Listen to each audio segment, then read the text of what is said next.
नमस्कार, news state देख रहे हैं आप। मैं हूं आपके साथ अंजीत और वक्त हो गया है सबसे बड़ा मुद्दा का। एक बार फिर अपराध को लेकर यूपी में सियासी घमासान मचा हुआ है। पक्ष और विपक्ष एक दूसरे पर तलवार खींचने में लगे हैं। दोनों अपने अपने दावे को सही ठहराने में जुटे हैं, लेकिन बलिया, गाजियाबाद, जौनपुर और बागपत में जो कुछ भी हुआ उससे इनकार नहीं किया जा सकता।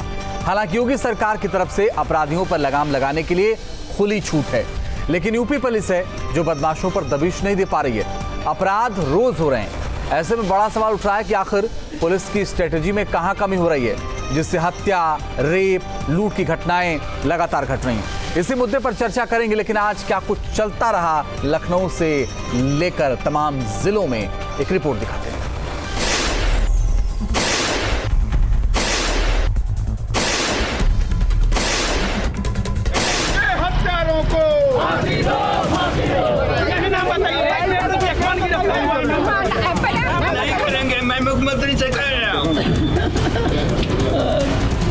यूपी में हाल के दिनों में हुए अपराध पर सियासी तूफान मचा हुआ है। बलिया में सरेआम पत्रकार की हत्या और गाजियाबाद के मोदीनगर में युवक की हत्या कई सवाल खड़े कर रहे हैं। यूपी पुलिस के मिशन एनकाउंटर के बाद भी अपराधियों के मन में खौफ पैदा नहीं हो रहा है। अपराधी बेधड़क और बेहिसाब अपराध को अंजाम दे रहे हैं। बिकरू हत्याकांड के बाद सीएम योगी आदित्यनाथ ने पुलिस को खुली छूट दे रखी है। किसी भी सूरत में अपराध पर लगाम लगाने के आदेश दे चुके हैं। बावजूद इसके यूपी पुलिस कुछ खास नहीं कर पा रही है। अपराधियों का मनोबल हाई है। पुलिस की नाकामी ने विपक्ष को सरकार पर हमला बोलने का मौका दे दिया है। कांग्रेस महासचिव प्रियंका गांधी ने ट्वीट कर सरकार पर हमला बोला है। प्रियंका ने ट्वीट में लिखा है, यूपी के सीएम सरकार की स्पीड बताते हैं और अपराध का मीटर उससे दोगुनी स्पीड से भागने लगता है। प्रत्यक्षम किम प्रमाणम। ये यूपी में केवल 2 दिनों का अपराध का मीटर है। यूपी सरकार बार बार अपराध की घटनाओं पर पर्दा डालती है, मगर अपराध चिघाड़ते हुए प्रदेश की सड़कों पर तांडव कर रहा है। क्या है ये? लोकतंत्र है कि आपातकाल? आपातकाल हो तो बता दीजिए। नहीं, आप कैसे रोक रहे हैं? क्यों रोक रहे हैं? कारण क्या? अधिकारी क्या है? अधिकारी नहीं कुछ आदेश दे सकते एक विधायक को, एक प्रदेश अध्यक्ष को। हालांकि यूपी पुलिस ने भी ट्वीट कर प्रियंका गांधी पर पलटवार किया है और कार्रवाई में तेजी लाने की बात कही, जबकि समाजवादी पार्टी ने पूरे पुलिसिया सिस्टम पर ही सवाल खड़ा कर दिया है। 3 हत्याएं हो गई आजमगढ़ में, लखनऊ में, बागपत में। कमाल है उत्तर प्रदेश का। उत्तर प्रदेश में आम जनता की हत्या कर दे रहे हैं अपराधी, महिलाओं की हत्या कर दे रहे हैं, बच्चों की हत्या कर दे रहे हैं, पत्रकार की हत्या कर दे रहे हैं, और तो और वो अपराधी पुलिस वालों का भी इनकाउंटर कर दे रहे हैं, पुलिस वालों की भी हत्या कर दे रहे हैं। यहाँ पे अपराधियों का स्वराज चल रहा है, जंगल राज चल रहा है। पुलिस का इकबाल खत्म हुआ है, सरकार का इकबाल खत्म हुआ है। यहाँ सरकार नाम की कोई चीज बची नहीं है। यहाँ कभी भी किसी को भी आके कोई भी ठोक सकता है। सरकार और कानून व्यवस्था पर हो रहे विपक्ष के हमले पर बीजेपी ने पलटवार किया है। बीजेपी ने पुलिस और सरकार दोनों का बचाव किया। वो बात यह है कि हमारी सरकार बनने के बाद जो आंकड़े हैं वो सपा बसपा के सरकारों से बेहतर हैं। निश्चित रूप से हमारी सरकार आने के बाद अपराधियों को जो राजनीतिक संरक्षण मिलता था वो खत्म किया गया है और पुलिस के हाथ अपराधियों के सफाई के लिए खोले गए हैं, उनके ऊपर कार्रवाई के लिए खोले गए हैं। नहीं, फेलियर है ही नहीं, क्योंकि ओवरऑल डेटा अभी आया था, गवर्नमेंट ने रिलीज़ किया है, जो जिसमें जितने इम्पोर्टेंट क्राइम्स हैं, हत्या, डकैती एक्सेट्रा, उनमें कमी हुई है। तो पहली बात तो ये है, लेकिन ये कहना कि नहीं होगी हत्या, तो प्रदेश में हत्या तो होती रहेगी, लेकिन जो ग्राफ है उसके हिसाब से कमी हुई है। गाजियाबाद के मोदीनगर में युवक की हत्या केस में बीजेपी विधायक मंजू शिवाज के पति के खिलाफ नामजद मुकदमा दर्ज किया गया है, जबकि बलिया पत्रकार हत्याकांड में पुलिस ने 6 लोगों को गिरफ्तार किया है। वारदात के बाद गिरफ्तारी तो आम बात है, लेकिन सबसे बड़ा सवाल ये उठ रहा है कि सीएम योगी की तमाम कोशिशों के बाद यूपी पुलिस उनकी उम्मीदों पर खरी क्यों नहीं उतर पा रही है। यूपी में डायल 112 जैसी हाईटेक व्यवस्था होने के बाद पुलिस बदमाशों के सामने लाचार क्यों दिख रही है? क्या ऐसे ही बदमाश पुलिस के इकबाल को चुनौती देते रहेंगे और पुलिस खानापूर्ति करती रहेगी? T news day. और इसी पर बात करने के लिए मेरे साथ सूर्य कुमार शुक्ला जुड़ रहे हैं। पूर्व डीजी हैं उत्तर प्रदेश के। उबैदुल्ला नासिर साहब जुड़ रहे हैं, प्रवक्ता हैं कांग्रेस के। अशोक पांडे साहब जुड़ रहे हैं, प्रदेश प्रवक्ता भारतीय जनता पार्टी। आईपी सिंह साहब जुड़ रहे हैं, राष्ट्रीय प्रवक्ता समाजवादी पार्टी। आप सभी का बहुत स्वागत है। मेरे साथ मेरे दो सहयोगी हिमांशु जुड़ रहे हैं गाजियाबाद से और साथ ही निखिल जुड़ रहे हैं लखनऊ से। उन दोनों से भी बात होगी, लेकिन अशोक पांडे साहब, पहला सवाल आपसे। दावा तो यह था कि सत्ता में आ गए तो अपराध खत्म हो जाएगा, या तो अपराधी जेल में होगा या फिर उत्तर प्रदेश छोड़ देगा, लेकिन अपराधी यही हैं और तमाम वारदातों को अंजाम दे रहे हैं। सर देखिए, आपको बता दें, सबसे पहले तो मैं एक युवा पत्रकार की लोकतंत्र के चौथे खंभे सशक्त हस्ताक्षर की हत्या हुई, इसकी हम घोर निंदा करते हैं, निश्चित तौर पे मर्माहत हैं। लेकिन आपको बता दें कि उत्तर प्रदेश में हमने पुलिस का हाथ एकदम छोड़ दिया है कि आपको कार्रवाई करना हर हाल में। उत्तर प्रदेश में कानून व्यवस्था पहले से सुधरी है, 30 से 70% सुधरी, लेकिन ये दुर्भाग्यजनक है कि पटीदारी के झगड़े में जिस तरह से एक होनहार पत्रकार मारा गया, ये दुर्भाग्यजनक है। और निश्चित तौर पे हमने वहाँ के इंस्पेक्टर को सस्पेंड किया, पुलिसजनों को के खिलाफ भी कार्रवाई की है। 10 लाख रुपया उनके परिवार को मुआवजा, उनकी पत्नी को नौकरी की बात भी की गई है। और जिन अधिकारियों ने सर, इस पूरे कांड को आप नौकरी और मुआवजे से ढकना चाहते हैं क्या? देश में जो भी इस पूरे इतने बड़े कांड को आप केवल नौकरी और मुआवजे से ढकना चाहते हैं क्या? ये पटीदारी के झगड़े में हत्या हुई, हमने 6 लोगों को गिरफ्तार किया। सर, सवाल तो आपकी पुलिस के इकबाल का ही है ना। गिरफ्तार भी हमने सवाल तो आपकी पुलिस के इकबाल का ही ना कि कोई कहीं किसी को गोली मार देता है। सर, हमने ऐसी बात नहीं है, अपराधियों पे और अपराध पे तो अंकुश है, लेकिन इस तरह की घटनाएं जैसे पटीदारी के झगड़े में ये मारे गए, ये दुर्भाग्यजनक है। उसके बावजूद हमने त्वरित कार्रवाई की है, लापरवाही बरतने वाले अधिकारियों को दंडित किया है। जांच का टेप रिकॉर्डर कब तक बजाते रहेंगे? आईपी सिंह साहब, मुझे एक बात बताइए। आईपी सिंह साहब, मुझे एक बात बताइए। सरकार कह रही है घटनाएं तो पिछली सरकारों में भी होती थी, लेकिन जो आंकड़े हमने दिए उसके मुताबिक आप देख लीजिए 2020 में कम हो गए अपराध, फिर भी विपक्ष हल्ला मचा रहा है। पिछले 3 दशक में जिस तरह की कानून व्यवस्था उत्तर प्रदेश में है, पिछले 3 दशक में नहीं थी। बहन बेटियों की इज्जत सुरक्षित नहीं है, कोई व्यापारी, कोई उद्योगपति सुरक्षित नहीं है। उत्तर प्रदेश से बड़ी संख्या में पलायन हो रहा है। पिछले 2 दिन के अंदर 2 दिन में 2 दर्जन से ज्यादा निर्मम हत्याएं हुई। बेटियों के साथ रेप के बाद, मासूम बच्चियों के साथ रेप के बाद उनकी आंख फोड़ दी गई, उनकी जीभ काट ली गई। इस तरह की वारदात लखीमपुर में हुई है। इस तरह की वारदात आज फिर 12वीं क्लास की बच्ची के साथ लखीमपुर में हुआ। गोरखपुर में रेप के बाद सिगरेट से दाग दिया गया, ये काम गोरखपुर में हुआ। रायबरेली प्रतापगढ़ में ब्राह्मण पिता पुत्र की हत्या हो गई। तो जिस तरह से उत्तर प्रदेश कानून व्यवस्था को लेकर, हत्याओं को लेकर कहीं न कहीं ये लगता है कि उत्तर प्रदेश आज सीरिया और कहीं न कहीं तालिबानी हुकूमत नजर आती है उत्तर प्रदेश में, और सरकार इवेंट शो करने में मशगूर है।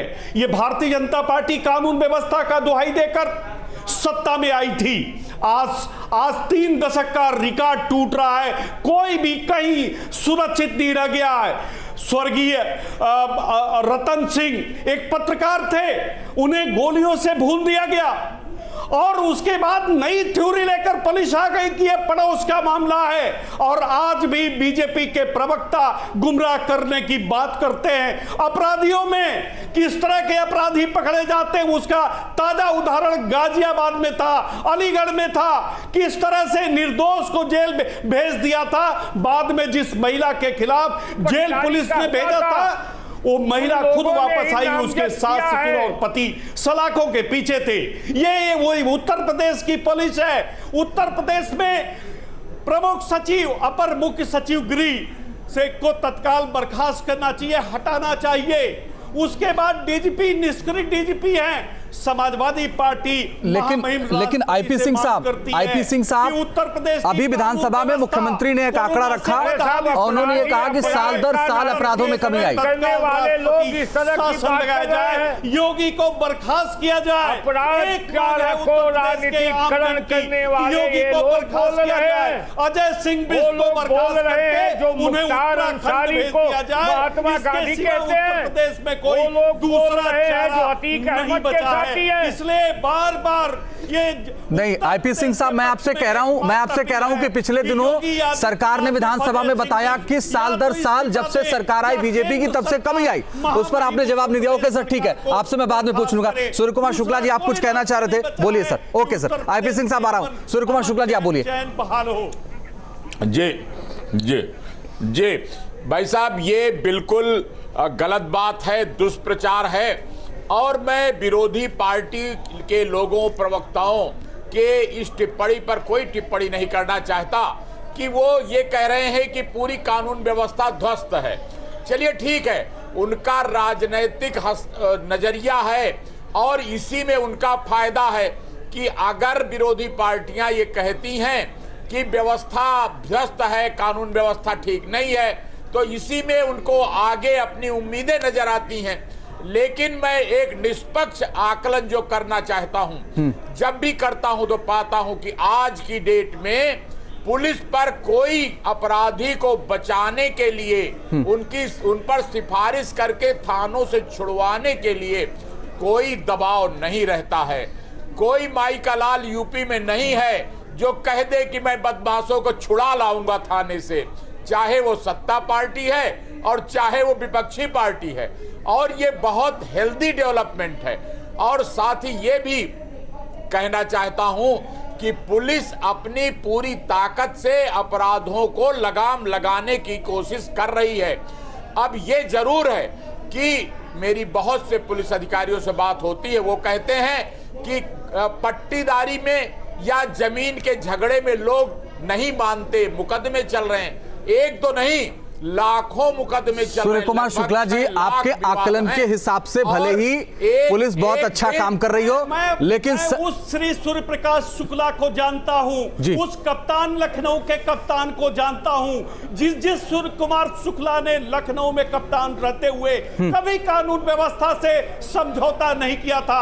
आज आप दिल पर हाथ कर रख कर एक बात बता दीजिए, सूर्य कुमार शुक्ला कभी कप्तान हुआ करते थे, बिल्कुल दिल पर हाथ रखे हुए हो। और ये पुलिस का इकबाल बरकरार है क्या? संरक्षण बीजेपी के नेताओं का या मंत्रियों का उन अपराधियों को नहीं है। लेकिन जब आप कप्तान थे तब आपने कभी राजनीतिक संरक्षण को कभी आपने बढ़ावा देने का काम नहीं किया। इसलिए मैं आपसे निवेदन करूंगा कि आप निष्पक्ष होकर, जो 2 दर्जन से ज्यादा हत्याएं 2 दिन में हुई है, ये शर्मनाक है। यूपी पुलिस दुनिया की सबसे बड़ी पुलिसिंग है, उसके ऊपर भी ये कलंक है। डीजीपी को भी इस्तीफा देना चाहिए, हटाया जाना चाहिए। प्रमुख सचिव दिल्ली को भी तत्काल योगी सरकार उन्हें हटाने का काम करे। मैं समझता हूं कि अगर ये दोनों लोग हटाए जाएंगे तो हो सकता है कि कुछ दिनों के लिए कानून व्यवस्था बेहतर हो। सूर्य कुमार शुक्ला, जल्दी से फिर बदलो नासिर साहब के पास जाऊंगा। मैं आपको बधाई देता हूं, मैं आपको बधाई देता हूं कि हो सकता है आपके पार्टी के पदाधिकारी आपकी ये डिबेट देख रहे होंगे और वो खुश हो रहे होंगे कि हमारे प्रवक्ता बहुत अच्छी तरह विरोधी पार्टी का अपना दायित्व निभा रहे हैं। इसके लिए मैं आपकी तारीफ भी करता हूं। लेकिन इतना निष्पक्ष मूल्यांकन करके देखिए कि क्या आज माफिया किसी जिले में राज कर रहा है?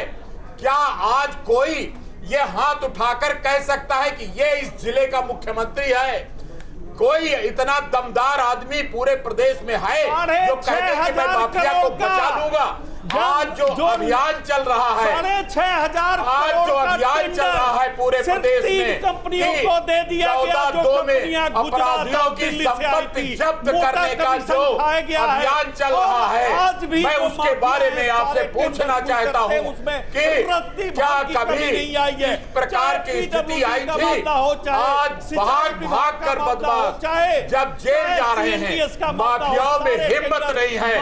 आज भी पुल एक बदमाश कोई खड़ा है तो उत्तर प्रदेश के एक काम करिए, एक आदमी बोलिए।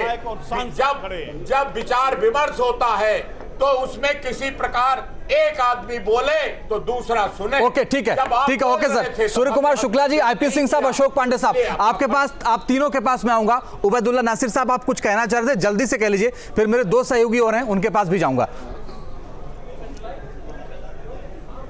मैं सिर्फ शुक्ला जी से इतना कहना चाहता हूं कि जो पत्रकार की हत्या हुई है बलिया में, उसके पिता ने क्या बात कही है, उसने खुली जिम्मेदारी डाली है पुलिस के ऊपर कि उसकी लापरवाही से उसके बेटे का मर्डर हुआ है। कानपुर में फिरौती को लेकर पुलिस ने एक बेचारे गरीब आदमी की प्रॉपर्टी बिकवा दी और उसके बाद उसको बचा नहीं पाए। पुलिस उससे मिली हुई थी, से हमारे शुक्ला जी पुलिस की तारीफ कर रहे हैं और इस समझ में नहीं आता है। अभी राजपूत साहब ने जो आपके फर्रुखाबाद से बीजेपी के उन्होंने कहा है कि योगी जी से किसी भी पुलिस अफसर की बात करते हुए डर लगता है।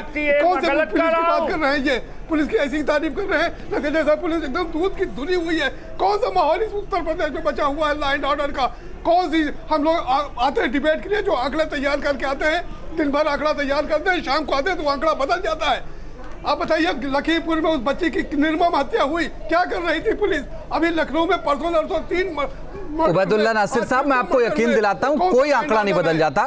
साल दर साल जो आंकड़े हैं आपकी टीवी स्क्रीन पर चल भी रहे हैं और वो चलते रहेंगे। मैं आपको यकीन दिलाता हूं, कोई आंकड़ा नहीं बदलता सर। आंकड़ों की बात करी में हम नहीं जानते एनसीआरबी का क्या आंकड़ा है, उत्तर प्रदेश की पुलिस और उत्तर प्रदेश की शासन कोई सही आंकड़ा। ठीक, ओके, अशोक पांडे साहब रुक जाइए, और भी लोग हैं उनको भी बोल लीजिए, फिर आप बोल लीजिएगा।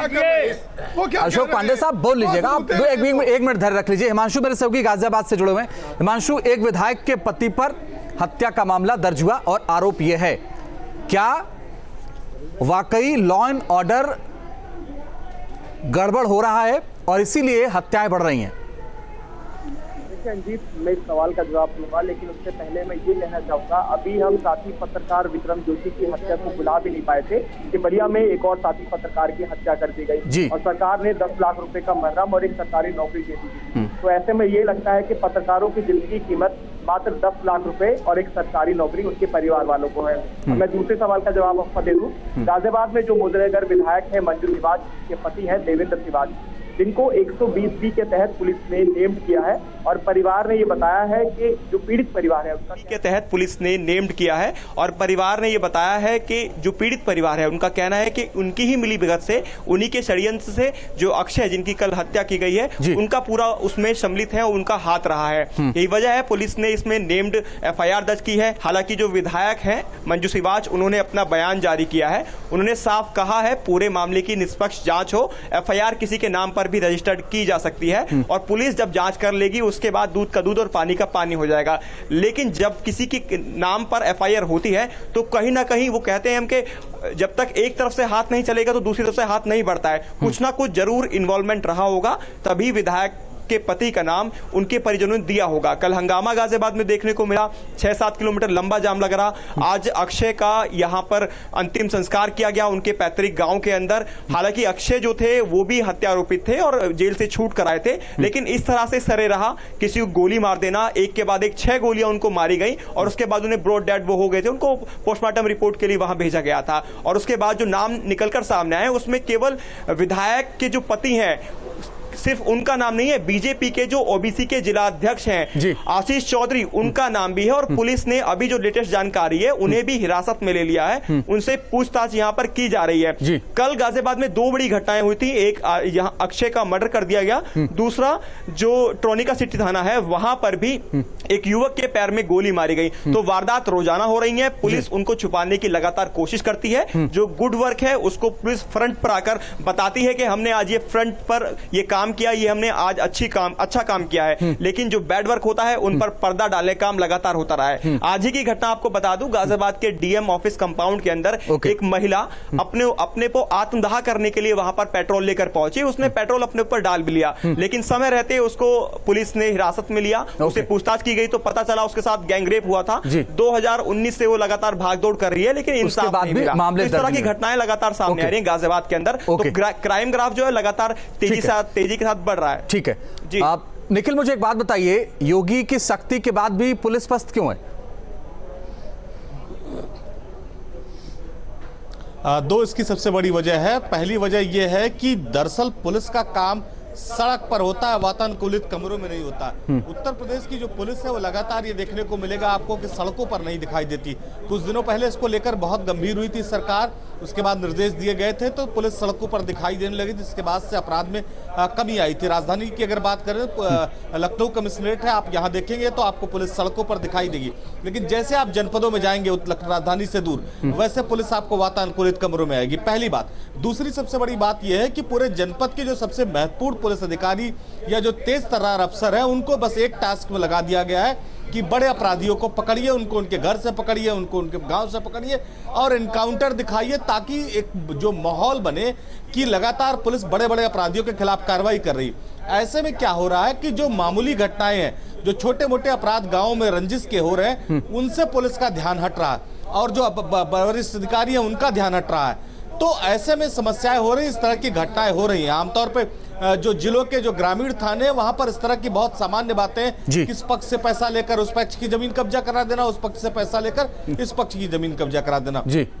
तो ये रखना होगा कि मॉनिटरिंग जो है वो ग्राउंड लेवल तक हो पुलिस की। दूसरी बात, जिम्मेदारी तय होनी होगी, सिर्फ खाली नाम के लिए नहीं काम करना होगा आपको, रिजल्ट आना चाहिए। आप उत्तर प्रदेश के तमाम जनपदों में चले जाइए, सड़कों पे दिख जाइए, पुलिस आपको नहीं दिखाई पड़ेगी। तो ये एक काम करना पड़ेगा, सरकार कितनी भी सख्ती कर ले, जब तक सड़क पर पुलिस नहीं दिखेगी तब तक अपराध पर लगाम नहीं लगने वाला। ठीक है अशोक पांडे साहब, 19 जून को एक पत्रकार की हत्या, 20 जून को दूसरे पत्रकार की हत्या, 24 आ रहा हूं सूर्य कुमार शुक्ला जी, एक मिनट, 24 अगस्त को तीसरे पत्रकार की हत्या।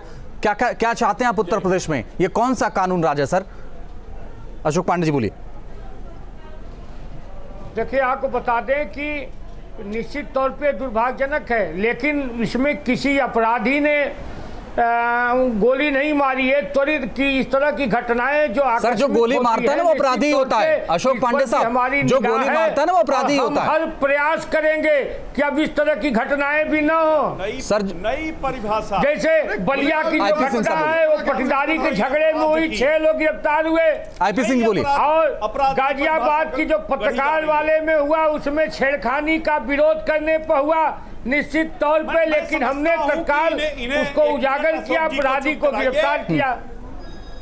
सवाल ये खड़ा होता है कि इसी कानून व्यवस्था की दुहाई देकर बीजेपी 15-20 वर्षों बाद सत्ता में आई।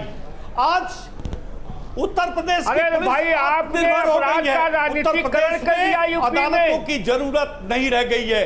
विकास दुबे की हत्या होती है, मुख्तार अंसारी महात्मा गांधी होता है। ओके, आपके लिए अतीक अहमद महात्मा। सर, थोड़ा सा समय कम है इसलिए बीच में रोक रहा हूँ। उबैदुल्लाह नासिर साहब, आप बोल लीजिए। खड़ा होता है कि चुन कर जिस तरह से 4-450 ग्रामीणों की हत्या हुई, क्योंकि जिलों में पानी आधा होता है गिलास में और उसको आप हरदम खाली है। उबैदुल्लाह नासिर साहब, आप बोलिए। अरे पुलिस तो बहुत प्रयास कर रही है कि क्राइम रुके, लेकिन लोग ऐसा व्यवहार कर रहे हैं कि जैसे पुलिस ने डकैती डाल दी, जैसे पुलिस ने कत्ल कर दिया।